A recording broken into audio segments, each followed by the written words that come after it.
বাবা জানো, মায়ের কাছে রোজ একটা আঙ্কেল আসে দেখা করতে। কালও এসেছিল। ওই আঙ্কেল খুব ভালো, একেবারে তোমার মতো। মায়ের কপালে একটা পাপ্পাও দিয়েছে কাল। আর মাকে বলেছে কি জানো, তাকে নিয়ে সুইজারল্যান্ড চলে যাবে রোজার ঈদের পর। আমাকেও নাকি সাথে করে নিবে। আমি কিন্তু তোমাকে ছাড়া ওদের সাথে যাব না বাবা। কথাটা বলেছিল আমার 4 বছরের ছেলে জিহাদ। শুনে আমার কান গরম হয়ে গেল, চোখ যেন চলতে শুরু করলো। সারা শরীর কেন জানি হঠাৎ করে থরথর করে কাঁপছে। কি বলছে সব জিহাদ? আমি দ্রুত হাঁটু গেড়ে জিহাদের দুগালে দুহাতে নরম করে চেপে ধরি। তারপর বলি, জিহাদ তুমি মিথ্যা বলছো তাই না? জিহাদ তখন বড়দের মতো করে রাগ দেখিয়ে বলল, আমি কখনো মিথ্যা বলি না। মিথ্যা বললে আল্লাহ জিভ কেটে ফেলবেন ধারালো কাঁচি দিয়ে। তুমি তো শিখিয়েছো বাবা, তুমি বলনি আল্লাহ মিথ্যাবাদীদের একদম পছন্দ করেন না? ছোট্ট একটা বাচ্চার কথা শুনে আমার ভেতরটা হু হু করে কেঁদে ওঠে। তবে আমার ছেলে জিহাদ ভুল কিছু বলছে না, সব সত্য। আমার স্ত্রী নীলা আমায় ঠকাচ্ছে, অথচ আমি এর কিছুই জানি না। আমি জিহাদকে বুকের কাছে টেনে নিই, তারপর আমার রুমে চলে গেলাম। তারপর জিহাদকে বলি, ওই আঙ্কেলটা কখন আসে বাবা?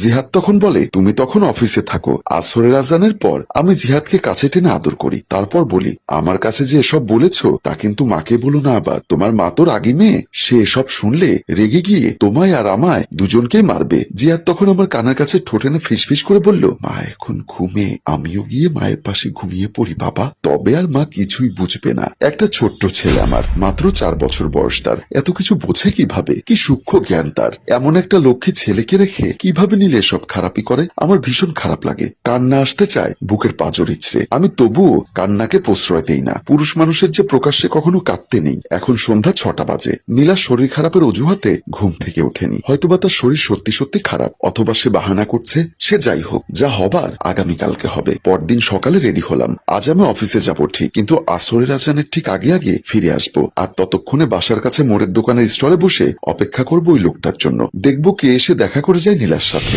নীলার আমার সাথে বিয়ে 6 বছর হয়েছে। এই 6 বছরের কোনোদিন তার কাছ থেকে এমন কোনো আচরণ আমি পাইনি যেখানে তাকে সন্দেহ করা যায়। কিন্তু গত 1 সপ্তাহ যাবৎ ও জানি কেমন হয়ে গেছে। সেদিন রাতে হঠাৎ তার কাছে যেতে চাইতেই ও আমায় ধাক্কা দিয়ে সরিয়ে দিল। এর আগে কখনো এমন হয়নি। বেরিয়ে যাওয়ার সময় ওকে বললাম, নীলা তোমার কি হয়েছে বলো তো? গত রাতে এমন করলে কেন?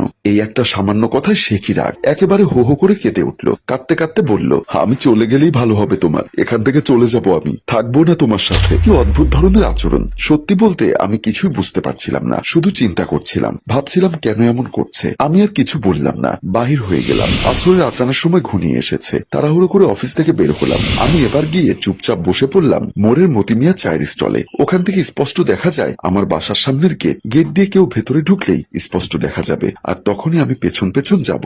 গিয়ে যদি ওদেরকে অন্তরঙ্গ অবস্থায় দেখি, তবে আমি কিছুই বলবো না, একটা টু শব্দ পর্যন্ত করব না। ওই লোকটাকে সুন্দর মতো বলবো চলে যেতে। তারপর নীলার সাথে কথা বলবো। আমি নীলাকে শুধু একটি প্রশ্ন জিজ্ঞাসা করব, কেন ঠকালে?